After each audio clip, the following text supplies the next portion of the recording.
I stood frozen in the center of the cybersecurity team's glass-walled enclave, my tablet clutched against my chest like a shield. 6 faces stared back at me, expressions ranging from barely concealed amusement to open disdain. The silence stretched uncomfortably until Dmitry, the team lead, spun his chair back toward his triple monitor setup.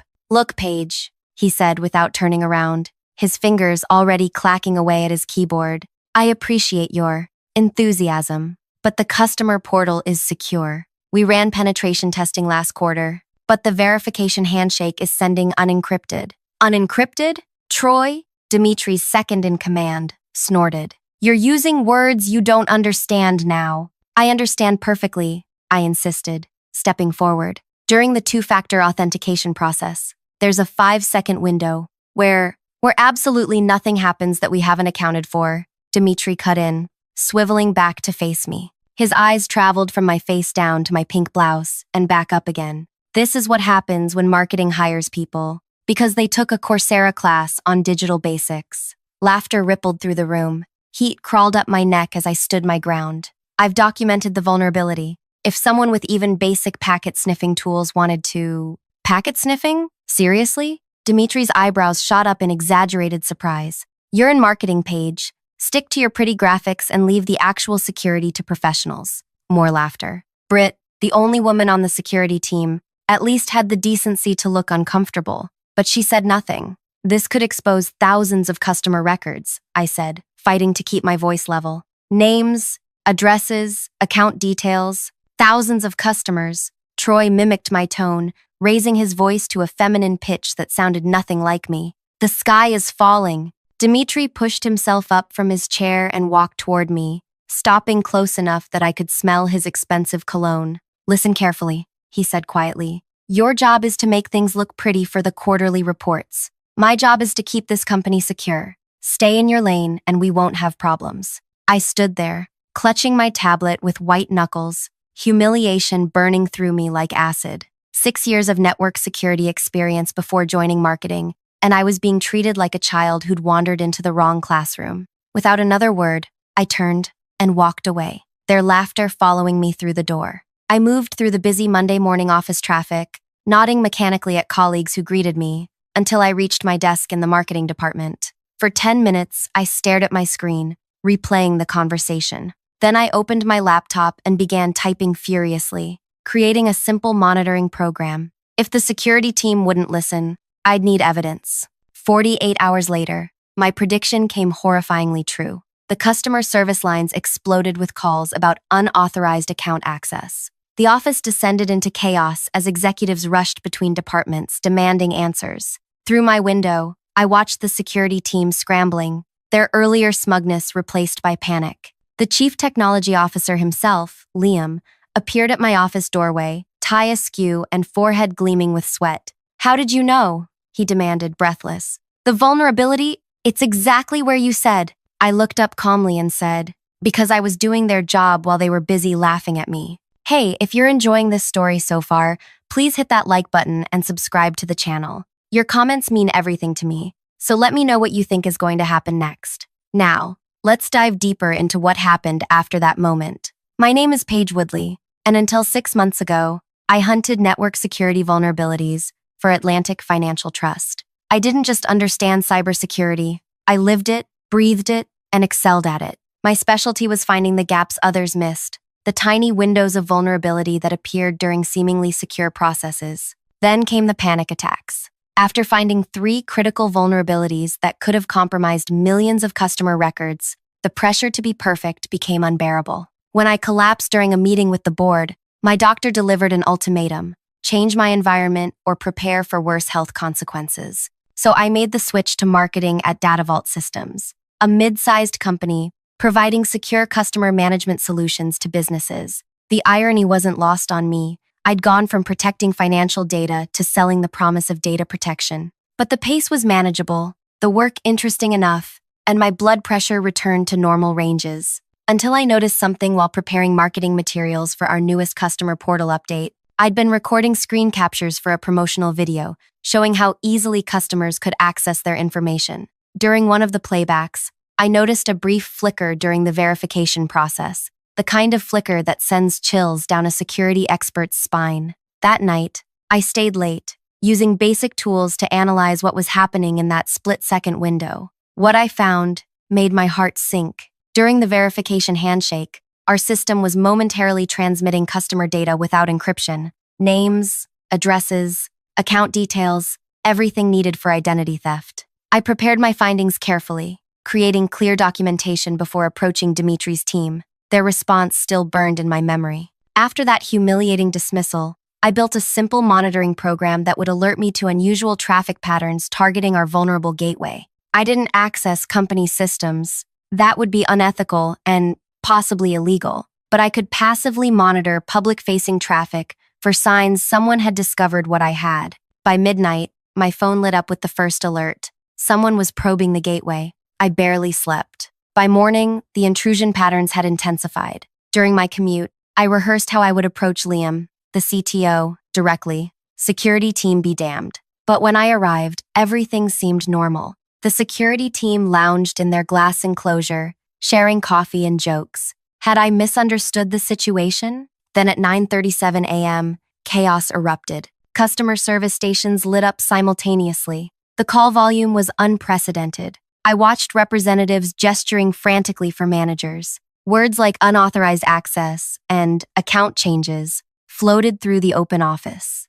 The data breach I'd warned about was happening in real time. I closed my office door and pulled up my monitoring program. The attack signatures were clear now. Someone had not only found the vulnerability but was actively exploiting it on a massive scale. My hands trembled as I exported the data to a secure drive. When Liam burst into my office 20 minutes later, I was ready. "They said you knew," he gasped. His normally composed demeanor shattered. "They said you warned them." "I did," I replied, turning my screen toward him. "And I've been tracking the intrusion since it began early this morning." His eyes widened. "You've been tracking?" He stopped, staring at my screen. "Is that live data?" I nodded. "The attackers are using a fairly sophisticated approach, but they're still hitting the same vulnerability I identified. Here," I pointed to a specific traffic pattern. "They're intercepting the verification handshake and capturing the unencrypted data packets." Liam dropped into the chair opposite my desk. "Widen security." "Ask Dimitri," I said,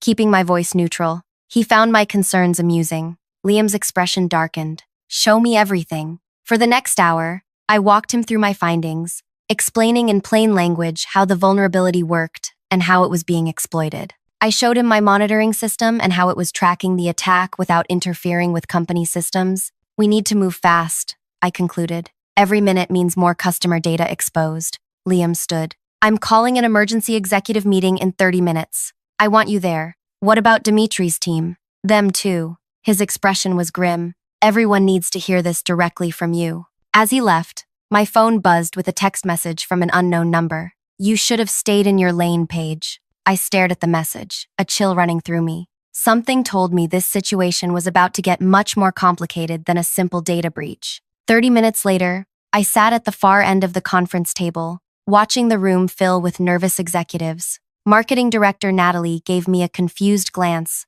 as she took her seat. The CEO, Andre, entered last, his normally confident stride replaced by a hurried walk. "Someone tell me what the hell is happening," he demanded, not bothering to sit. Liam stood. "We have a major security breach in progress. Customer data is being compromised through the verification system in our portal." He gestured toward me. "Paige identified the vulnerability days ago and attempted to alert the security team." All eyes turned to me. Dimitri cleared his throat. "With all due respect, she made vague statements about the portal being insecure. Nothing specific or actionable. I specifically identified the verification handshake vulnerability." I interrupted, my voice steadier than I felt. I explained exactly how customer data was being transmitted unencrypted during the authentication process. "That's not," Dimitri began. "Show them," Liam cut in, nodding toward my laptop. I connected to the projector and pulled up my analysis, walking them through the vulnerability step by step.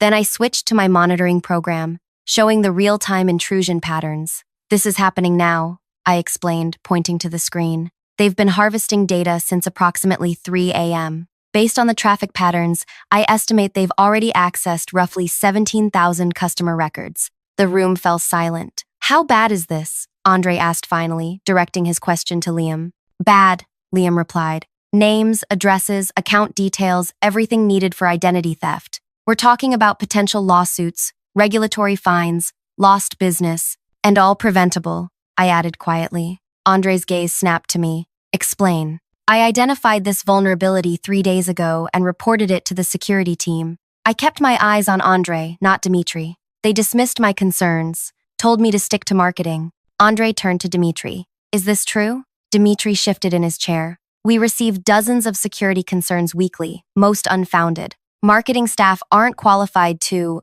Before joining marketing, I interrupted. I spent 6 years as a network security specialist at Atlantic Financial Trust. I was their lead vulnerability researcher for the last 3. Dimitri's face drained of color. That wasn't in your file. It absolutely was, Natalie interjected. That experience was why I hired her, even though she wanted a career change. Andre rubbed his temples. So you're saying our security team ignored a warning from a qualified professional, and now we have thousands of compromised customer records? That's exactly what I'm saying, I confirmed. Andre turned to Liam. Fix this, now. He looked at me. You'll work with Liam directly until this is contained. Finally, he focused on Dimitri. You and I will talk later. As the room emptied, Dimitri brushed past me. This isn't over, he whispered, low enough that only I could hear. I gathered my laptop, trying to ignore the threat, but a knot had formed in my stomach. Walking back to my office, I checked my phone again. 3 more messages from the unknown number. Everyone has secrets page. Even former security experts. How's your health these days? My hand trembled. How did they know about my health issues? I deleted the messages and tried to focus on the crisis at hand. The next 12 hours passed in a blur of technical discussions, emergency patches, and crisis management. By midnight, we had closed the vulnerability and begun the damage assessment. Early estimates suggested over 20,000 customer records had been compromised. Liam and I were the last ones in the office, reviewing the patch implementation. You did good work today, he said, leaning back in his chair. If you hadn't caught this, it would have been much worse. I finished for him. He nodded, studying me. Why did you leave security work? You're clearly talented. I hesitated, then decided on honesty. Health issues. Stress-related. The constant pressure of knowing one mistake could cost millions. And yet here you are, diving back in. Different when it's occasional, not constant, I explained. My phone buzzed with another message. Sleep well. Tomorrow will be interesting. I turned its screen down, hoping Liam hadn't noticed my expression. Something wrong? He asked. Just tired, I lied. I should head home. The parking garage was nearly empty when I reached it. As I approached my car, the hair on my neck stood up. Someone was watching me. I quickened my pace, keys clutched between my fingers. A figure stepped out from behind a concrete pillar. Troy, I exhaled with relief. You scared me. Sorry, he said, not sounding sorry at all. Long day, huh?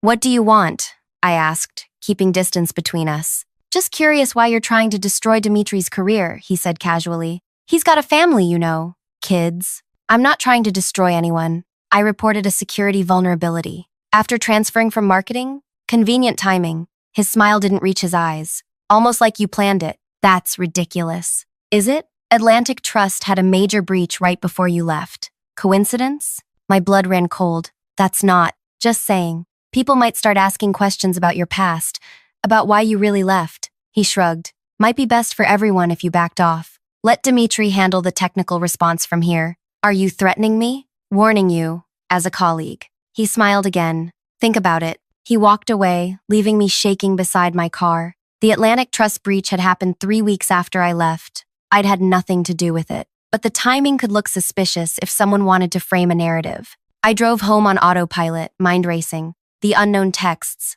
Troy's threat. This was coordinated. Dimitri wasn't just trying to save face, he was actively working to discredit me. My apartment felt cold and exposed. I checked the locks twice, then sat at my kitchen table with my laptop. If Dimitri was digging into my past, I needed to know exactly what he might find. My employment record was clean. My security clearances at Atlantic had been impeccable. The only potential issue was my medical leave. 2 weeks of absence following my panic attack, documented as medical leave, without specifics. Could they use that somehow? My phone buzzed again. Found the Atlantic Trust incident report. Interesting reading, especially page 17. I froze. Page 17 of the incident report detailed the compromised security protocols I had helped design. The breach hadn't exploited any of my work, but someone who didn't understand the technical details might not see that distinction. They were building a case against me, suggesting I had either been incompetent at Atlantic or, worse, somehow involved in both breaches. I needed allies and evidence. Immediately. Morning came after a sleepless night. I arrived early, heading straight to Natalie's office. "I need to talk to you," I said, closing her door. "I think Dimitri's team is trying to shift blame by discrediting me." Her expression was grave as I explained the texts and Troy's garage confrontation. "That's serious," she said when I finished. "Have you told Liam?" "Not yet. I wanted to speak with you first." "Smart." She leaned forward. "Dimitri and Liam have history. They worked together at their previous company. Liam brought Dimitri on board personally." My heart sank. "So Liam might not be impartial." "He's fair," Natalie countered. "But he's human if it comes down to your word against Dimitri's." She shrugged. "We need more than suspicions. I have the text messages. From an unknown number. Hardly conclusive." She tapped her fingers on her desk. "What we need is proof Dimitri knew about the vulnerability before the breach and chose to ignore it. My word isn't enough? In theory, yes. In practice," she sighed. "Corporate politics are messy. Dimitri's been here 3 years. You've been here 6 months." She was right. I needed concrete evidence, something indisputable that showed Dimitri had been negligent. "I should get to work," I said, standing. "The response team meets in 30 minutes. Be careful," Natalie warned. "Watch what you say and to whom." The response team meeting was tense. Dimitri had positioned himself at the head of the table, clearly attempting to take control of the situation. Liam sat to his right, reviewing reports. "Now that we've contained the immediate threat," Dimitri began, "we need to implement additional security measures and prepare our customer communication strategy." "Shouldn't we discuss how this happened in the first place?" I asked. Several people shifted uncomfortably. Dimitri smiled thinly. "We know how it happened. There was a vulnerability in the verification process that went undetected during our regular security sweeps." "Undetected?" I echoed. "I detected it. I reported it to your team." "You mentioned general concerns," Dimitri countered smoothly. "Nothing specific enough to act on." "That's not." "Paige," Liam interrupted, his tone cautioning. "Let's focus on moving forward. Assigning blame doesn't help our customers." I bit my tongue, feeling the room turn against me. Dimitri was reshaping the narrative, and it was working. The meeting continued with Dimitri outlining response plans as if he'd been leading the effort all along. No mention was made of my contribution or the security team's dismissal of my warning. As we dispersed, Britt, the female security team member, fell into step beside me. "For what it's worth," she whispered, "I remember what you said that day. You were specific about the verification handshake." I glanced at her, surprised. "Would you be willing to say that officially?" Her expression clouded. "I can't. My position. I need this job." "I understand," I said, though disappointment washed through me. "But," she added, even quieter, "check the security team's Slack channel from Monday morning, right after you left. Someone might have had screen recording enabled during the daily stand-up meeting." She quickened her pace, leaving me standing alone in the hallway with a dangerous new possibility. If someone had recorded the stand-up meeting, there might be evidence of Dimitri discussing my warning and dismissing it. But accessing the security team's Slack would be breaking company policy at minimum, potentially illegal at worst. Yet if I didn't find proof soon, Dimitri would completely rewrite history, painting me as an attention-seeking marketing employee who got lucky with a vague warning. Or worse, he might even try to implicate me in the breach itself. As I reached my office, my phone buzzed with another message. "Meeting with HR scheduled for 2 p.m. tomorrow. Topic: your employment status. Choose wisely, Paige." I stared at the screen, realizing the stakes had just gotten much higher. This wasn't just about professional embarrassment anymore. It was about my career, my reputation, and possibly my freedom. I locked my office door and took a deep breath. If I was facing an HR meeting tomorrow, I needed evidence today. My fingers hovered over my keyboard as I considered my options. Direct access to the security team's Slack would be traceable, and exactly what Dimitri might be hoping for. A reckless move that would support his narrative about me. I needed to be smarter than that. Opening my email, I wrote to Liam, copying Andre. "In preparation for tomorrow's executive briefing, I'm compiling a timeline of events related to the breach. Could you please provide any relevant communication logs from the security team regarding customer portal vulnerabilities from last Monday morning? Professional, reasonable, and on record. If Dimitri had purged the Slack channel, my request would document that I had sought the information properly. My phone rang almost immediately. Liam, that's quite a pointed email, he said when I answered. Just being thorough, I replied. Transparency seems important right now. Dimitri says you never specifically mentioned the verification handshake vulnerability to his team. He's lying. I kept my voice calm. I described the exact issue in detail. His entire team heard it. Silence stretched between us. Then, this puts me in a difficult position, Paige. The truth shouldn't be difficult. Another pause. HR wants to meet with you tomorrow. I'm aware. I received a message about it. You what? How? Confusion colored his voice. That meeting was just scheduled an hour ago, internal to senior management. A chill ran through me. Whoever was sending the messages had access to high-level conversations. That narrowed the possibilities considerably. I think someone's trying to intimidate me, I said carefully. I've been receiving threatening messages since yesterday. Messages? From whom? Unknown number. They know about my health issues at Atlantic Trust. They're referencing internal company discussions. That's concerning.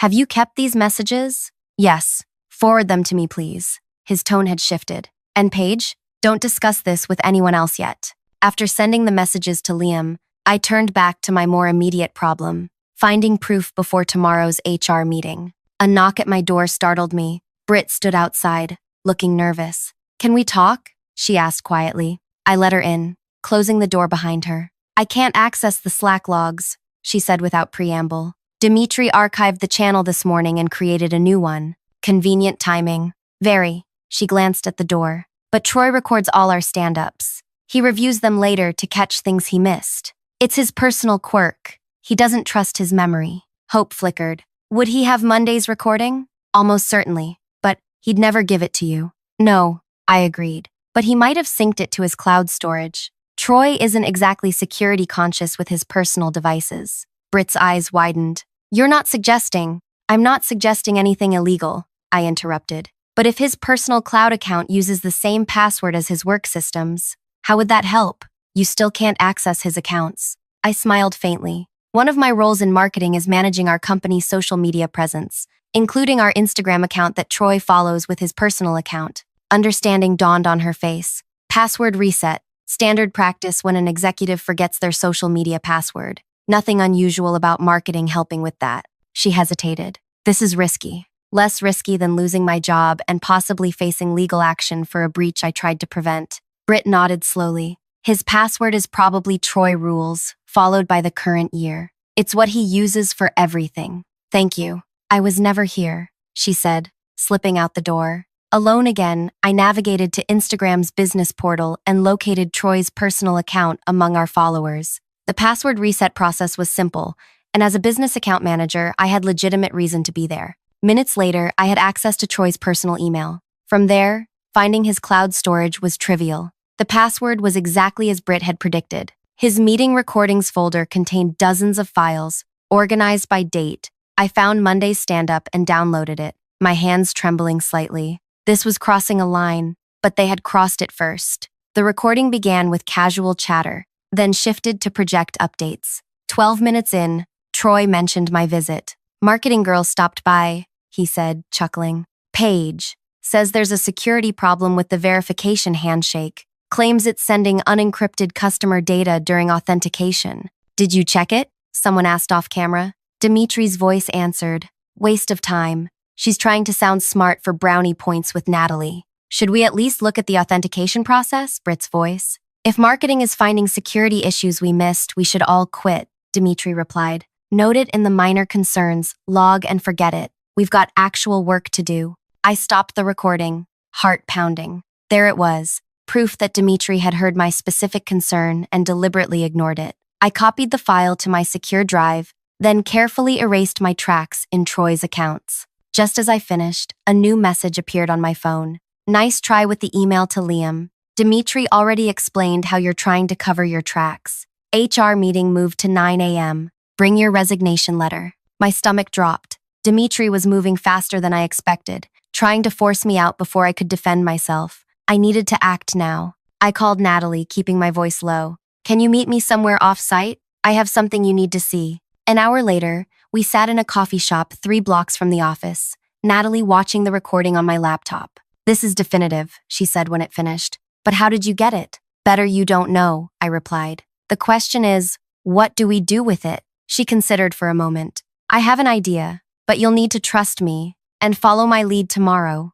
What are you thinking? Andre values one thing above all else, protecting the company. If we approach this right, he'll see Dimitri as the threat, not you. That night, I barely slept, rehearsing what Natalie and I had discussed. By morning, I felt oddly calm, the same focused clarity I'd experienced during critical security incidents at Atlantic Trust. When I arrived at the office, the receptionist directed me straight to the boardroom. Inside waited Andre, Liam, Dimitri, and a woman I recognized as Helen from HR. Good morning, I said, taking a seat across from Dimitri. His smile was smug, confident. Paige, Helen began, serious concerns have been raised about your conduct during this security incident. What concerns specifically? I asked. Dimitri has reported that you made misleading claims about warning the security team. Additionally, there are questions about how you knew to monitor for the specific vulnerability that was exploited. Are you suggesting I was involved in the breach? Dimitri leaned forward.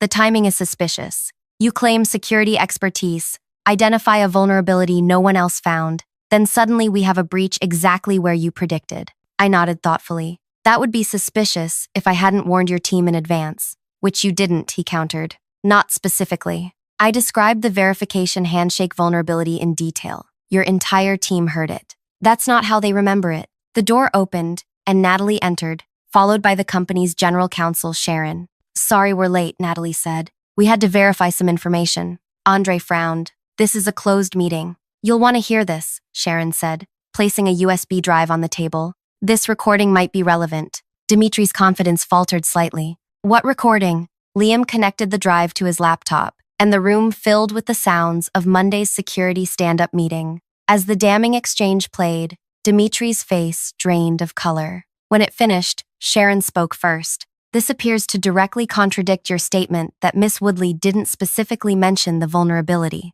Where did you get that? Dimitri demanded, looking at me. It was anonymously provided to legal this morning, Sharon replied before I could speak. Along with these, she slid printouts of the threatening text messages across the table. Cell tower data shows these messages were sent from this building, Sharon continued. The phone number traces to a prepaid device purchased last week. Building security footage shows Troy buying identical phones from a convenience store during his lunch break Monday. Troy, not Dimitri. The realization must have shown on my face. Dimitri didn't know, I said quietly. Did he? Troy had been trying to protect his boss by discrediting me, but he'd acted alone and clumsily. Andre turned to Dimitri. Did you instruct your team to threaten Paige? Absolutely not, Dimitri said, genuine shock in his voice. I had no idea about any messages, but you did deliberately ignore her warning about the vulnerability, Liam stated. That's clear from the recording. Dimitri's shoulders slumped. We get dozens of security concerns weekly. Most are nothing. This one cost us 20,000 compromised customer records, Andre said coldly, and potential lawsuits in the millions. I made a judgment call, Dimitri insisted, based on her role in marketing. Her role before marketing was senior vulnerability researcher at Atlantic Trust. Andre cut in, which was in her file. The room fell silent. Finally, Andre spoke again. Dimitri, you'll work with HR to transition your responsibilities. Troy will be terminated immediately. He turned to me. Paige, I owe you an apology on behalf of the company. What happens now? I asked. Now, Liam said, we need someone who understands both security and how our systems impact customers. Someone who sees vulnerabilities others miss. We're creating a new security oversight position, Andre explained, independent from the existing team, reporting directly to the executive committee. We'd like you to consider taking it. I looked at Dimitri, expecting resentment, but saw only resignation.